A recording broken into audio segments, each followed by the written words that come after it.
वायु गुणवत्ता आयोग ने दिल्ली की खराब हो रही हवा को देखते हुए ग्रेप 4 को फिर लागू किया है। वायु गुणवत्ता आयोग के हवाले से मिली जानकारी के मुताबिक सोमवार को रात 9 बजे दिल्ली का औसत वायु गुणवत्ता सूचकांक 399 हो गया और रात 10 बजे 400 के पार चला गया।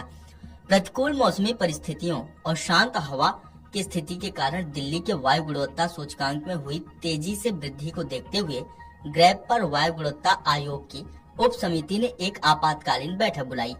उप समिति ने पूरे एनसीआर में ग्रेप अनुसूचित 13 दिसंबर को ग्रेप के चरण 4 यानी गंभीर प्लस वायु गुणवत्ता को तत्काल प्रभाव से लागू करने का निर्णय लिया है। कारखानों, निर्माण कार्यों, यातायात पर कड़ी पाबंदियां रहेंगी। दिल्ली में ट्रक लोडर समेत अन्य भारी वाहनों को प्रवेश नहीं मिलेगा। सभी तरह के निर्माण और तोड़फोड़ कामों पर प्रतिबंध रहेगा। 10वीं और 12वीं के स्कूलों को छोड़कर सभी स्कूलों को बंद कर दिया गया। सरकारी और निजी कार्यालयों में वर्क फ्रॉम होम का निर्देश दिया गया। कच्ची सड़कों पर आवागमन, निर्माण सामग्री ले जाने वाले वाहनों पर रोक रहेगी। खुले में कचरा जलाने पर रोक रहेगी। पॉलीथीन और प्रदूषणकारी पदार्थों का उपयोग भी प्रतिबंधित रहेगा। आपको बता दें कि दिल्ली में वायु प्रदूषण का स्तर खतरनाक स्थिति में पहुंच गया है।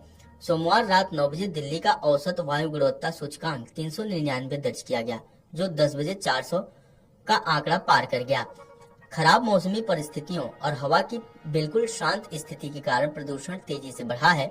इसे देखते हुए वायु गुणवत्ता प्रबंधन आयोग की ग्रेप उप समिति ने आपात बैठक बुलाई और समिति ने तुरंत प्रभाव से पूरे एनसीआर में ग्रेप के चरण 4 यानी गंभीर प्लस वायु गुणवत्ता को लागू करने का निर्णय लिया।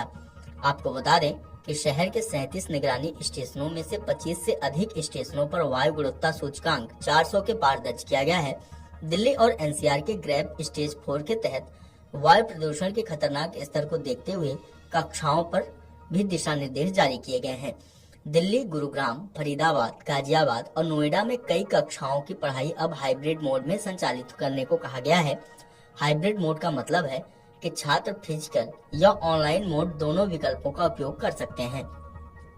बच्चों के स्वास्थ्य की सुरक्षा को प्राथमिकता देते हुए यह कदम उठाया गया है।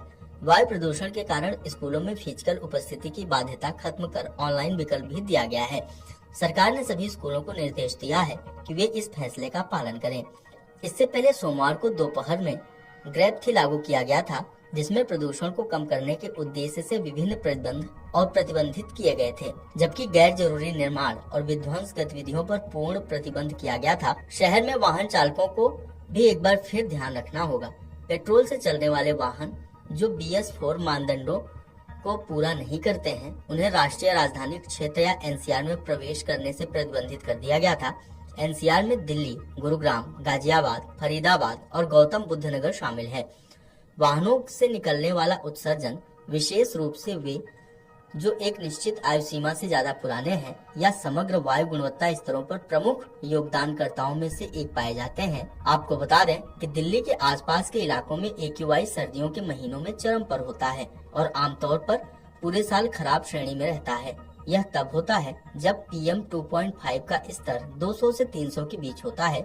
विश्व स्वास्थ्य संगठन के अनुसार 100 तक PM 2.5 का स्तर मध्यम माना जाता है।